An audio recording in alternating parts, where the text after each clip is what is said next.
सोचिए, राजस्थान के रेगिस्तान में एक ऐसा गांव जहां सुबह होते ही गलियों में लोगों की आवाजें गूंजती थी,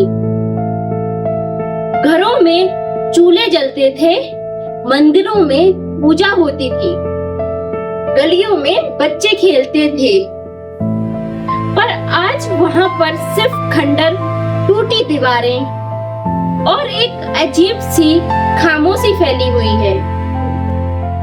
सबसे हैरान करने वाली बात तो ये है कि आखिर लोग इस गांव को छोड़कर क्यों गए, कहां गए, क्यों ये पूरी बस्ती अचानक से वीरान हो गई। और आज तक इन सवालों का जवाब हमें साफ तौर पर नहीं मिला है। ये कहानी है राजस्थान के जैसलमेर के पास कुलधारा गांव की। कुलधारा आज भी भारत के ऐतिहासिक जगहों में से गिना जाता है। दिन के समय यहाँ पर्यटक टूटे मकान, मंदिर, उनके अवशेष देखने आते हैं। पर आपको जब इस जगह के इतिहास के बारे में पता चलेगा तो आपको ये जो टूटे खंडर, दीवारें, ये सारी आपको डरावनी लगने लगेंगी। माना जाता है कि कुलधारा गांव 13वीं शताब्दी में पालीवाल ब्राह्मणों ने बसाया था।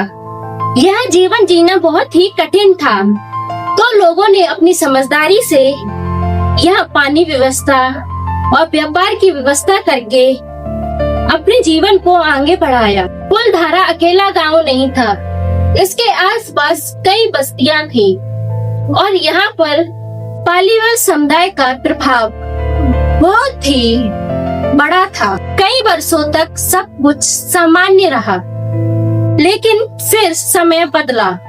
19वीं शताब्दी में यहाँ के हालात, आसपास के इलाकों के हालात बदलने लगे। पानी की व्यवस्था, आर्थिक व्यवस्था से लोग परेशान होने लगे। यहाँ से ही एक रहस्यमयी कहानी की शुरुआत होती है। स्थानीय लोगों का कहना है कि जैसलमेर के एक शक्तिशाली सलीम सिंह मंत्री की नजर गांव की मुखिया की बेटी पर पड़ी।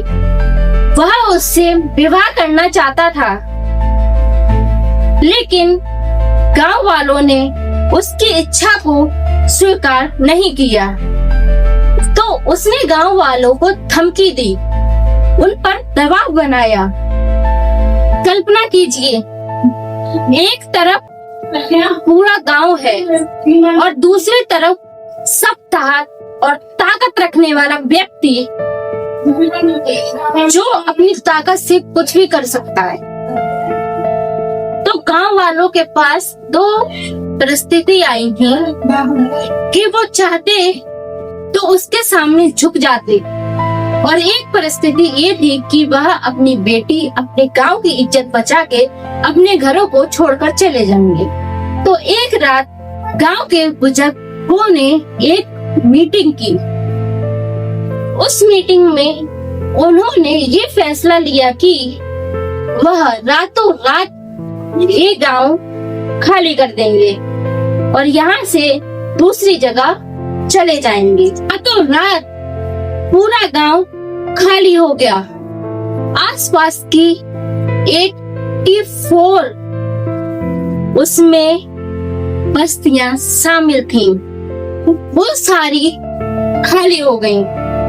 एक परिवार नहीं, दो परिवार नहीं, 3 परिवार नहीं, पूरा गांव खाली हो गया। और आज भी जब लोग यहाँ पर जाते हैं तो उन्हें अजीब अजीब सी आवाजें सुनाई देती हैं। लोगों को लगता है यहाँ पर कोई नेगेटिव एनर्जी है। लोगों ने इस जगह को अलग अलग लोक कथाओं से फैलाया हुआ है। यहाँ पर 6 बजे के बाद आना मना है। कोई भी यहाँ पर रात के समय नहीं जा सकता। आप दिन में जा सकते हैं, बट नाइट को यहाँ नहीं जा सकते। फूलधारा की सच्चाई आज तक किसी को भी पता नहीं लगी है। सोचिए, रातों रात कोई गांव खाली हो गया, लोगों के उसके बारे में भनक भी नहीं लगी और आज तक इसकी सच्चाई किसी को